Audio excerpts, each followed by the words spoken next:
Okay, everybody, welcome back. We're on to week 2, our first of our online weeks, and we're going to continue our discussion on perimeters. And although it seems so basic to choose a perimeter for your facility or your grounds or whatever you're going to protect, it is the most instrumental and the most important decision you're going to make, because if you overprotect, you're going to waste money, time, and resources. If you underprotect, you're opening yourself up to potential problems with your adversary. So selecting the perimeter is really important. This particular lecture is not going to go really long because I want you to spend a good portion of your week working on your perimeter projects. Even though it's a single perimeter you're going to draw, I want you to understand the thought process that goes into it and to understand how important a decision this really is.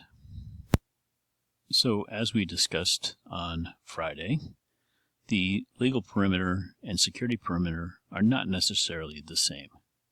And that can go for anything. If you live in a city and you have a sidewalk that goes in front of your house, your legal piece of property normally will go to the edge of the street, and it includes that sidewalk. Now, good luck telling people they can't walk down the sidewalk because there is a right-of-way there.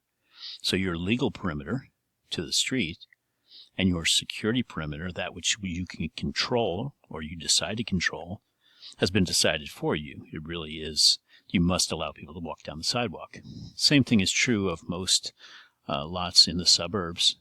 If you check with your parents or whoever you may have lived with in a home, they will tell you that 15 feet from the street into your front yard is a right-of-way for power and utilities and for potentially natural gas lines and anything else you may have.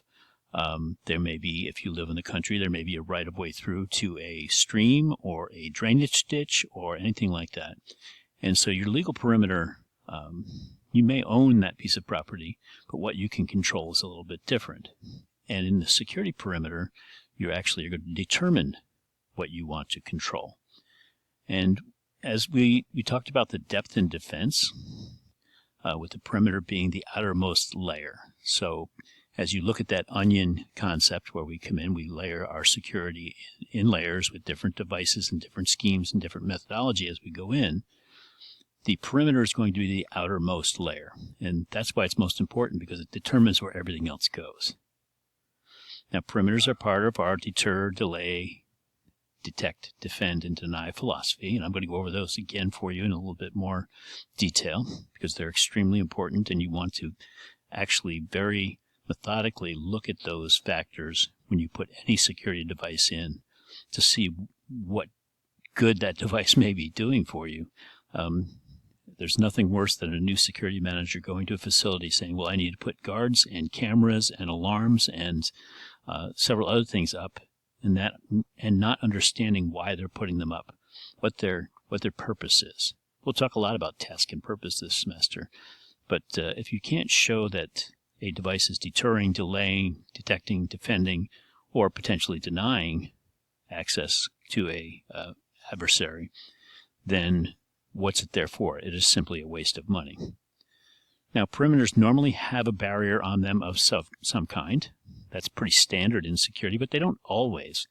The barrier, if you will, or the perimeter of the mall that you may go shopping at, if malls are even really a thing anymore, although I think they're going to come back at some point.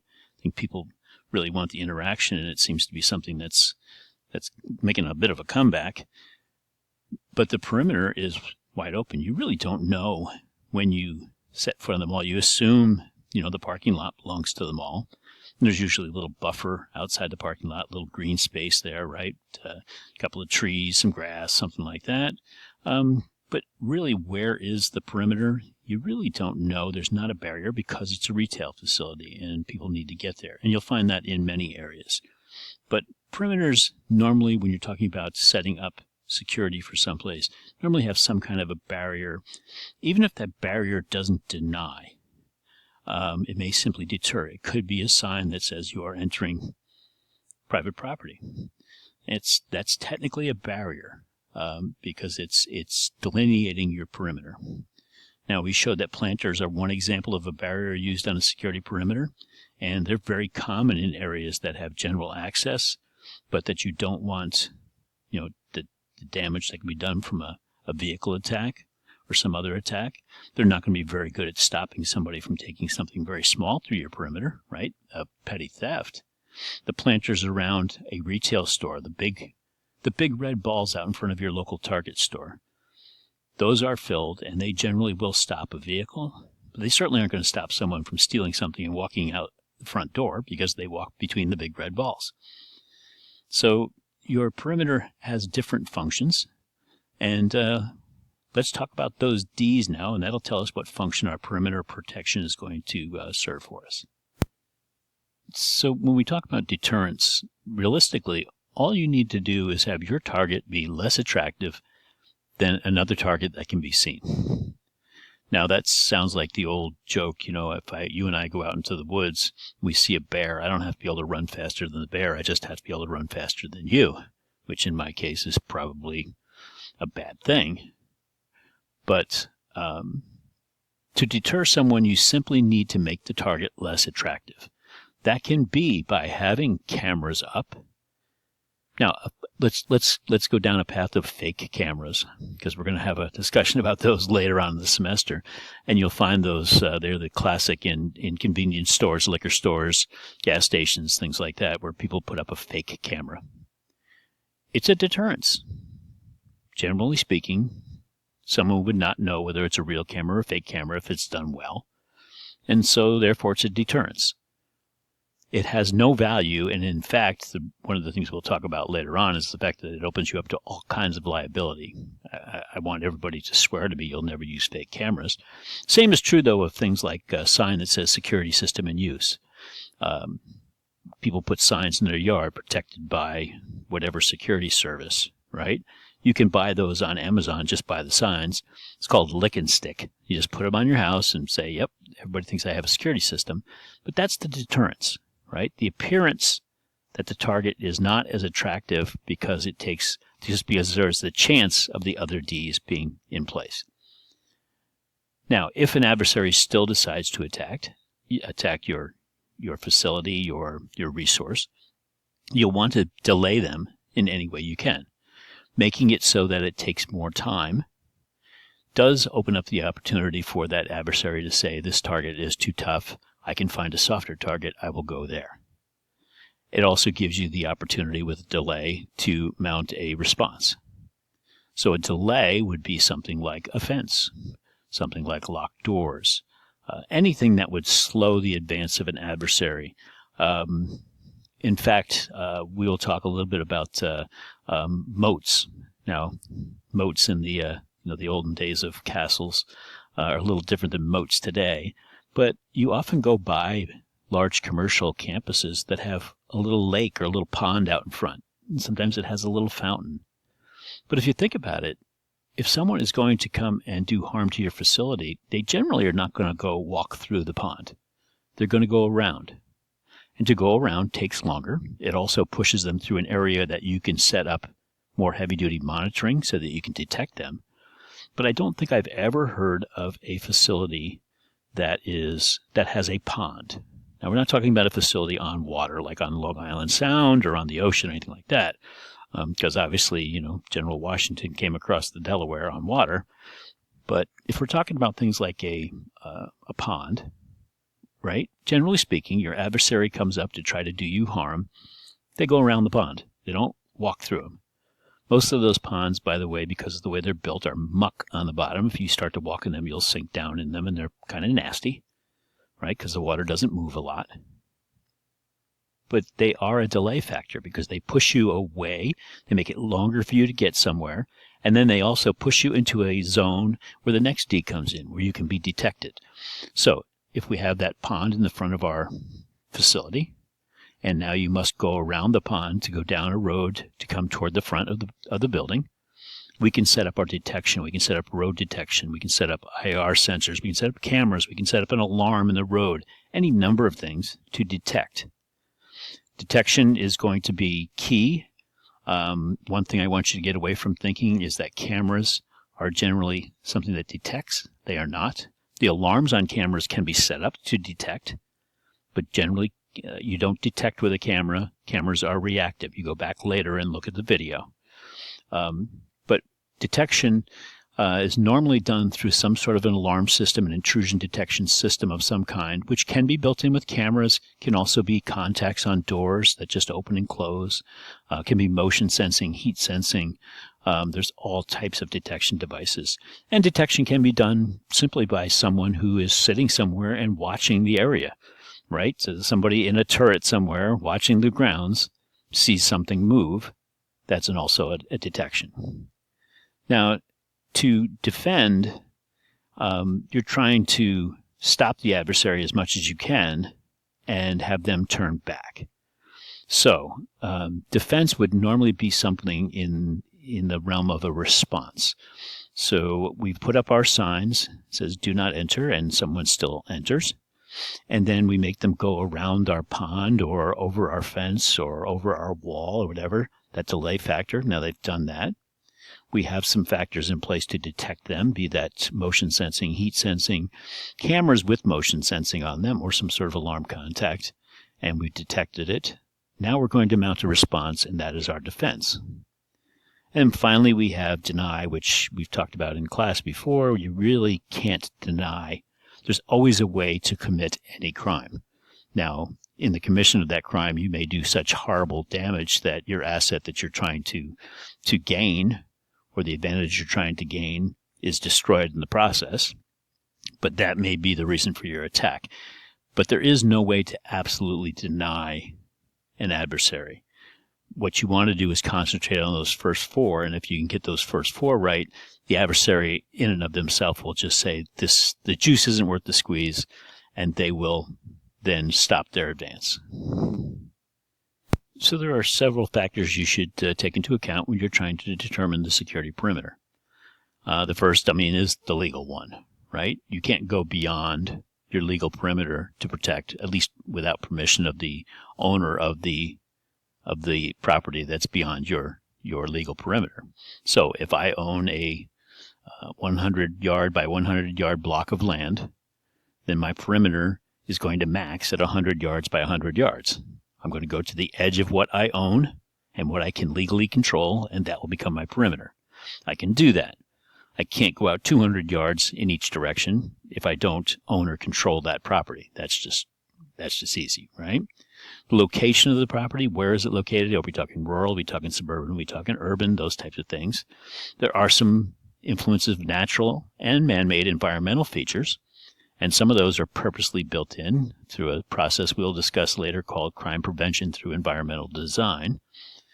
There's the value of the facility and its contents. When we talked about our pig farm and our chicken farm and the different things that were done, the purpose of the facility, the value of the contents, definitely determined where we thought our perimeter might go. And really, it's based on your risks, your threats, and your vulnerabilities, just like anything else in this game. So the legal limits, as I said, it's pretty simple. You can't install security protections on land or property that you don't control. Unless you have permission, and then essentially you've been deeded control or leased control, you can't go outside of where your legal perimeter is. You can come in tighter, but you can't go out farther. You also have to think about things like fire and access code. So I could put up a fence all the way around and put a gate on and lock that gate at night, and no one could get into my grounds of my factory, except neither could a fire truck if there were a fire, neither could an ambulance if someone called for an ambulance. And as you probably know, if someone calls for help, you can't deny them access to that help. There's also things called air quality codes. So when you have a facility, factory, we're generally talking about commercial facilities that do manufacturing and may produce some sort of off-gassing because of that manufacturing. Think about a smokestack, right? And it's the easiest thing to think about, right? In a smelting plant or a steel plant somewhere, right? You got a smokestack. Around that, you have an air quality line. They're not going to allow someone to build houses right up next to a steel factory where it's billowing out all kinds of smoke, right? As part of the process of making steel, they're going to have a buffer zone around that for air quality, so that the pollutants that are coming out of the factory have a chance to dissipate to some extent. So you may have a perimeter that you need to put up that goes all the way to the edge of your legal limit, even though from a security perspective it's not your security perimeter, but you may still need to have a fence all the way out there. You can still just not consider that. If you fenced your entire piece of property because you've got some smoke billowing out of a smokestack and it has to have room to dissipate by law, and so the Environmental Protection Agency has said you need to go out 100 yards in any direction. So we've got our 100 by 100 plot, right? 100 by 100 yard plot. And they say that that whole area is your air quality line. You need to put a fence around that so that people can't just wander in. And you do that. But that is your air quality perimeter. It doesn't necessarily need to be your security perimeter. You're going to decide where you're going to start your protection scheme. But you can't block emergency access, and you can't violate fire and access codes in that regard if people need help. And if there's an air quality issue, right, where you have to have a perimeter for air quality, don't necessarily consider that to be your security perimeter. It may go in considerably from that line. Your location, rural versus urban, really, I mean, you've got the suburban locations as well, but if you think about it, space limitations are going to be a problem for you. So I had two facilities, one in New York City and one in Kalamazoo, Michigan. The Kalamazoo facility had just acres and acres and acres of land surrounding our security perimeter that we also owned. We just ceded it back, right? We said the actual piece of property was probably 2 or 3 miles from, end to end in either direction. We weren't going to protect that entire amount. A lot of it was woodland. We posted it for no hunting and no trespassing, and we brought our fence line in. There was an air quality line that went out a little farther, and we brought our perimeter protection, our security perimeter, in slightly from there. Now, in New York City, the building was on 42nd Street at 2nd Avenue, and the sidewalk went right to the edge of the building. There was not even a green space. There was no buffer zone in New York City. And so our perimeter had to be, as we talked about in class the other day, the building skin, which is how you refer to the outside walls of the building. Your perimeter can be the building skin, and in this case, in New York City, it almost mandates that it is, because you're not going to have any more land, even if you are responsible for it and it's part of your lease or part of your deed, you're not going to be able to go out any farther than that because everybody's walking down the street. The right-of-way issues are there. Now, ironically, New York City has much higher crime than Kalamazoo, although Kalamazoo is not such a great city for crime. It's certainly not as high as New York City as far as crime rates. And if you have higher crime, you want that bigger buffer. You want a little bit more space between your building, your main asset, and your security perimeter. That gives you more time to delay, to put in delay factors, more time to detect. It makes your adversary have to travel farther, so you have more time for your response. And if you have higher crime, you want that big buffer, which is why prisons are normally built somewhere where there's a lot of land, right? You want the prisoners away in case there's an escape, but you also want a bigger buffer zone and just in case anyone does try to escape, you've got a long way. They're going the other direction, right? They're leaving, but if someone were coming in to try to get somebody out of prison, let's say, you've got that wide buffer zone to detect and delay. Unfortunately, it doesn't always work out to your advantage because higher crime is normally associated with big cities that have less of a buffer zone. So you've got to be creative when you're talking about an urban environment about your perimeter. And generally speaking, it almost is going to dictate that it's going to be the building skin in many places. Again, you have to worry about public rights of way. So if I put a security perimeter up around a piece of property and I have a building and I go out, say, 50, 60 yards in any direction, I say this is where I think my perimeter ought to be based on the resource that I have, based on the natural lay of the land. I can see, I can put good delay in. It gives me enough of a buffer zone that somebody can't explode something and get close to the building, that type of thing. And I put it in. And then I find out that there are gas lines, power lines, utility lines that run underneath the ground 30 yards in from my security perimeter. The minute that there's a problem with those lines, my perimeter is gone because I can't tell the public utilities that you can't come in and dig to restore electricity. It may very well be the electricity from my own place, but it could be also for neighbors, and that public right-of-way to utilities is guaranteed. It's deeded in any deed that you sign for a piece of property that you lease, and you must allow them to do that, which is why every once in a while somebody will get a new gas line put in, and the part of my front yard will be dug up by somebody. It's very frustrating, but it is a legal requirement. And when you put your perimeter on, you're going to want to consider whether or not there are any power rights of way, any utility rights of way that you may have to consider. And then, of course, you've got natural features. So if I have a perimeter that out one side of my facility, out the front, I go 100 yards, and to the let's just say that's north, and to the east and the west, I go 100 yards around. I don't necessarily have to go to 100 yards in the back.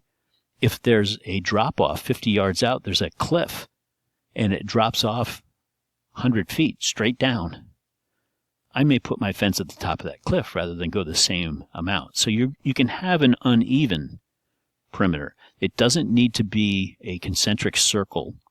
We refer to it as the onion in theory, but it doesn't need to be round. It doesn't need to be the exact same amount around. You can have tighter in on one side than another because you have some sort of a natural barrier, be it forests, uneven terrain, streams, ponds, anything that will create the same delay in less space.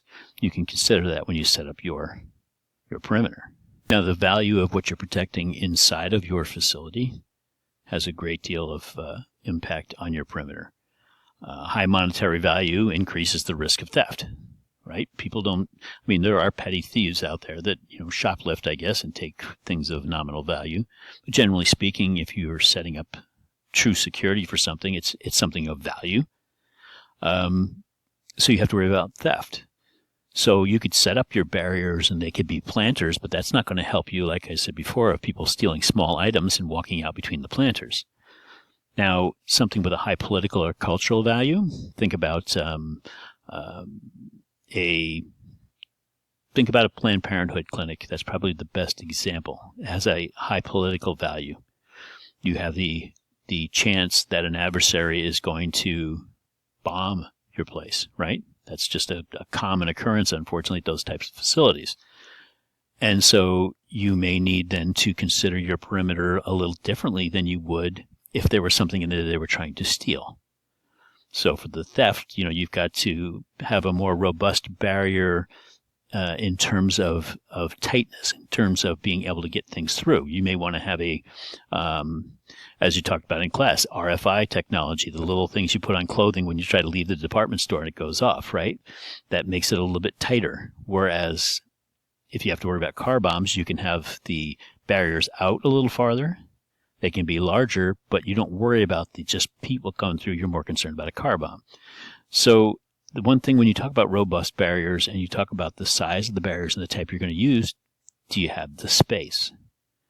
So we looked at, and I hope you got a chance to look at the videos of the trucks hitting bollards and trucks hitting planters. That's a pretty robust barrier. That's a heavy-duty kind of barrier. But if I'm on the street in New York City, which actually, ironically, was a facility that probably could have used that. We had bollards that were built into lights on the street because they were just a little bit pretty. We went on the sidewalk. But realistically, we didn't have the space for true barriers. If someone were to take a truck and try to hit that particular facility, they would probably have been somewhat successful. What we did, for your edification, is we hardened the glass and used highly resistant, bomb-resistant, blast-resistant glass up to the 6th floor. You normally stop at the 6th floor on any of that stuff because that's about as high in a commercial building as a blast will go. Anything higher than that, doesn't matter what you do to the glass, right? It's going to take the face of the building off. And you saw that with like Oklahoma City. That's a classic example of showing the front of a building just coming completely off. But that's how we did it. Rather than having something to stop the vehicle that would cause the blast, we concentrated on the building skin and trying to minimize the damage from the blast. But you need space in some cases for a barrier, or you may have to change your thinking about how you're going to stop that advance. Probably more than anything other than location, which you just can't control. The building that you're going to take over, unless you're building it yourself, is somewhere, right, in a city. It's either tight or it's got lots of land. But generally speaking, the purpose of the facility is going to be something that dictates your perimeter more than anything else. So the first question is always, do you need public access? You can't put a wall and a fence and have, single portal entries into the grounds at a football stadium. Now, you do that when you take the tickets, right? That's a secondary level. But the first layer, you can walk right up to buy your ticket, right? Same with the mall, any retail, really. Museums, galleries. So the Museum of Modern Art in New York, if you go, you can walk in the building from the street. Obviously, it's open, right? You can buy a ticket to go in and look at the artworks. And then you will go through it's not really a metal detector, it's a weapons detection system they have there. It uses sonar. It's made by a company called Evolve. And it uses sonar and looks for shapes and matches it up with a database of shapes of things that could be used as weapons or have been used as weapons. And it's constantly changing that database when things are discovered. It's kind of a cool system. But their perimeter, realistically, is open. You can walk in off the street. So their security perimeter really starts after you've purchased your ticket and you're already in the building, because that's how it has to be. Think about amusement parks, same way, right? Generally speaking, your security perimeter becomes the point where you have to have purchased something in order to get in. You also have to look at the purpose of the facility. Is it controversial? We talked about Planned Parenthood, but MSNBC, Fox News. Fox News has some of the most impressive blast glass. We used it as our model, and we didn't even go as thick as they went, but the glass on the front of the Fox News building is tremendously thick, and it's tremendously impacted, or it has impact resistance to shield it from most car bombs. And MSNBC has the same. It was very expensive. The face of the building is very expensive.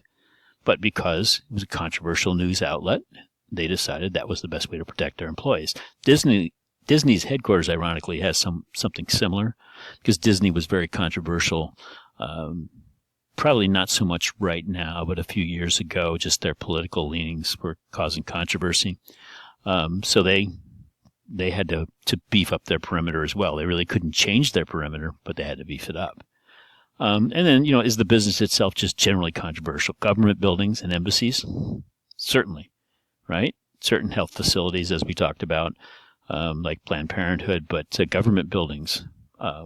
Would you have the same perimeter and the same perimeter protection at, let's say, the GSA, which is where, the Government Services Administration, General Services Administration does general work for the government. They do procurement. They'll do basic background checks, things like that. They're kind of an all-purpose, if you will, organization. Go to the IRS building. People tend to be a little bit mad at the IRS sometimes.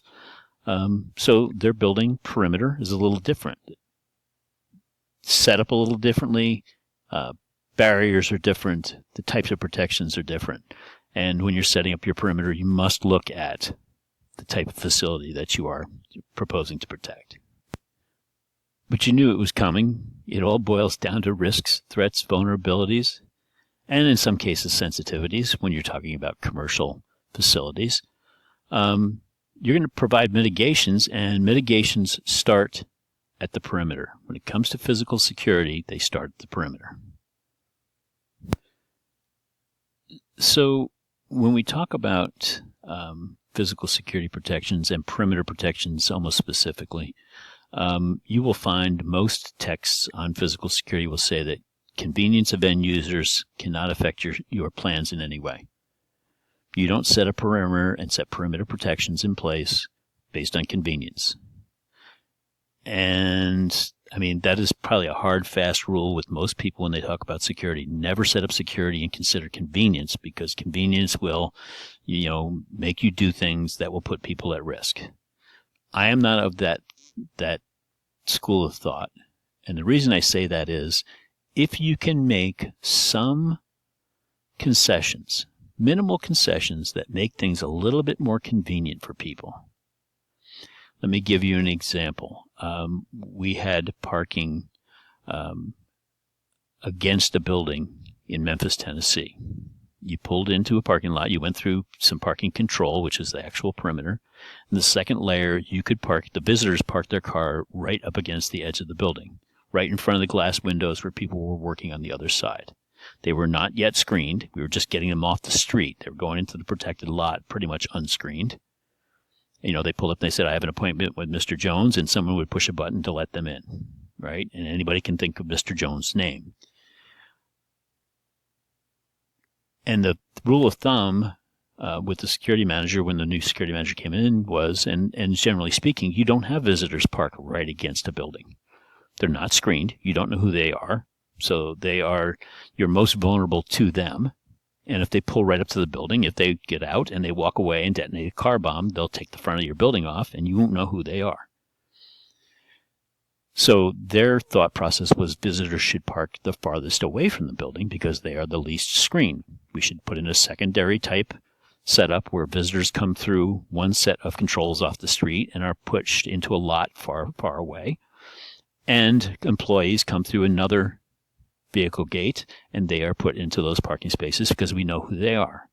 And that's all well and good. But sometimes your visitors are things like investors or political figures, people who you don't want to inconvenience.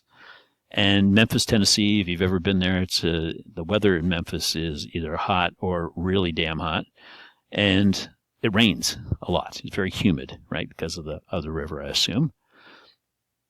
So visitors would be caught in the rain walking in a lot. So we made some concession to say, okay, let's go with about 150-foot buffer from the front door, from the front of the face of the building, to a visitor area to park, and let's make it as close to that front door as we can without having to make a lot of turns and walk through a lot of other areas, right? So it'll be directly in the front of the main door and out about 150 feet. That's a decent sized blast buffer zone, whereas the original plan was going to put them out 400 or 500 feet out into a far lot. We made that concession, and we weren't putting our visitors out. We were making ourselves look somewhat welcome, but at the same time maintaining a reasonable perimeter. And in doing so, I think that, that just helped us with the senior leadership of the site that didn't want their visitors parked out in the middle of nowhere, and the security manager who did want them as far away as possible, and rightfully so. That compromise, I think, was okay for everybody. And it just helps with compliance sometimes. Sometimes when you can make a minor adjustment that doesn't really cause you much harm, right? You're mitigating it still, but not maybe to the degree you could, but you're going to get better compliance. Then, the example I give here is if we had class start at 3:30 in the afternoon, I could technically lock the door at 3:30 and say, I'm sorry, but you're not coming in after 3:30. You're late. You're done. That's allowed. You can do that. Now, why would I do that? After a while, people would not sign up for my classes, and I probably wouldn't have enough people for a class. Therefore, they would cut that class, and I wouldn't have the job for that class.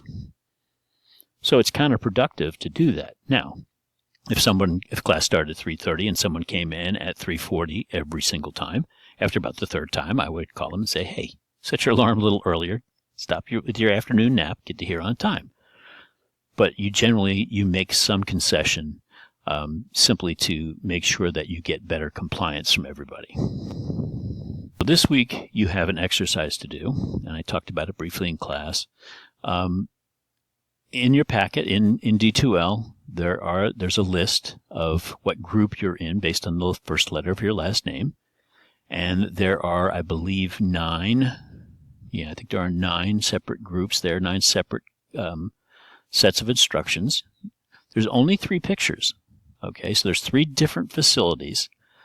But in your description for your group, it may be that facility is being used for something slightly different, or there's some unique twist to it different than the one before it or the one after it. So that may impact where you put your perimeter. What I'd like you to do is to print out do a screenshot of it, print it out if you'd like, or you can do it electronically. Draw a line where you think the perimeter should be. And then in a few words, I'd like you to tell us why you chose the perimeter for there. And then think about barriers. You don't know a lot about barriers. You know fences, you know bollards now, and planters can be used. But I want you to be creative. What else could you use for barriers? What type of barrier might you use? And you can mix them up. You might put a different one on one side than the other. And then tell us whether that barrier is used to deter, delay, detect, or defend. In your opinion, right? Could be more than one. So I don't want you to fully design the thing, but I'm more concerned about your thought process as to where you put your perimeter and why. And then think about, okay, I've got a perimeter there. Now, what do I do? Is it just imaginary lines? Is it just a line? Do I just put signs up saying, don't cross this line? Or do I put a fence here? Or do I put a wall here? Or do I put bollards up here or a traffic gate? I just want you to think about it because we're going to come back and visit these again once you do learn about barriers so you can make some adjustments to them. Okay? And then if there are any features in those pictures that are part of your group that you see as problematic in protecting the facility, what might you do to handle those? So if you see in one of the facilities, I'll give you a little hint, there are some train tracks that come right up to the edge of it. Is that a problem? I mean, what if a train breaks down on the tracks? Does that hurt you? I mean, that's going to cause some considerable places where people could congregate. Train yards are not necessarily the safest places in the world. There's a lot of things that could happen there. And so if there's something problematic in there, I want you to identify that. You're not going to do a lot of writing. It doesn't need to be formal. I just want you to think about where you'd put the perimeter, what you might put on that perimeter to delineate it, whether it's a barrier or just signage or just, this is where I'm going to start. And then what does that perimeter and that barrier do for you? Just a bit of a teaser. Next week we'll be in person. We're going to work on policies. And Monday I will do a presentation on policies and what policy development looks like and the parts of a policy that you need when you write security policy. It's something you will do no matter whether you are a homeland or corporate major. Anytime you go into any security department, you'll be writing policy, and this will help you get started. Wednesday, we're going to work in groups on policy development. You're going to actually start to develop the policies. And then Friday, we're going to have several groups present their policies to others, and we're going to see if there are some things that, if I were someone who were working in your facility and you gave me that policy, how might I try to get around it? Are there any loopholes? If there are minor loopholes, every policy has minor ones. If there are major ones, then we'll identify those and we'll discuss them. You're going to write 2 short policies next week. First one is just to practice the format and process. That's what we'll do on Wednesday. And then there's one that actually applies to security work that you'll work on and present on Friday. And then after that, we're going to get to the barriers themselves. We're going to talk about lights. Excuse me, caught a bit of a cold there. Barriers, lights, and other mechanicals for your perimeter. And then we're going to move on from there to locks. And although that's, doesn't sound exciting, you'd be surprised how many students really got into the locks because it's something you can put your hand on. And if you look at the different locks that you go through in the course of a day, one looks just like the other, but they have many, many different functions, and there's different locks used for different purposes. And if you're going to get into this type of work, it will certainly help you in investigations for any break-ins if you know what the lock was supposed to do and whether it did its job. So, post your perimeter design in the discussion board by Thursday at 11:59 p.m. The title of your post is going to be your last name and your group number. Okay? Smith, Group 2A. The reason you're doing that is you're going to put either a scanned drawing with your line and then the narrative written into D2L, into the discussion board about, the different factors that came into play. Or you may add a electronic file, that you drew on, drew the line in through a drawing program. Just make sure that it can be opened. If you use some off-the-wall drawing program to do it, something that you cop down from the internet and isn't very common, you may be able to open it up with your app, but without the app, it won't open up. that we can't use that because not everybody's going to download an app to accommodate that. So just make sure it's something that's common that can be opened. I would strongly suggest you simply print out the page of your group and draw it in and then scan it back in again and attach that. You will make comments on 2 other people who are in the same group as you. Okay. That's why you're putting your group number in your discussion. Otherwise, people are going to have to go through and open up every one of them to see who's in their same group. Okay. And then make comments on the differences. Why did you do something different than the other? There's not a right or wrong. There is what you can defend and what you can't defend. And if you can defend it properly, yours may look a little different than someone else's. Generally speaking, they'll be somewhat similar, but you may come up with something that changes their mind or vice versa. So as long as you can defend it, but I want you to openly talk about what's different between yours and theirs, and ask them if you can't understand why they did it some way, ask them why, and please go back and respond to the other person. I want some back and forth on this. So there's a lot there, and the process for, finding your group and getting the right screenshot and all that stuff might be confusing for some. If it is, just email me and I'll get a hold of you and we'll talk it through. I have Zoom office hours on Monday, Wednesday, and Friday, but don't wait till Friday at 11 because it's due on Thursday, the first initial post, and then the responses are due on Sunday. But by Thursday at midnight, you need to have the first one in, and I would do it earlier. And if someone does it earlier in your group, you actually could, if you can get it done, you could get done early this week. But I'll be on office hours on Zoom. The address is in the syllabus, and you can just jump into the Zoom room and we can talk if you need to. If not, just email me. The first assignment, this one is a little abstract, right? Don't get worried about right and wrong. Worry about why you did it a certain way and what your thought process is. That's what I'd like to see in this. With that, I will see you all next week. I'll be watching these as they come in, and I will be communicating back and forth with you through the discussion board on your submittals as they come in. And let's see where they go. Let's see how much intuition you have on where to put perimeters. Have a great week.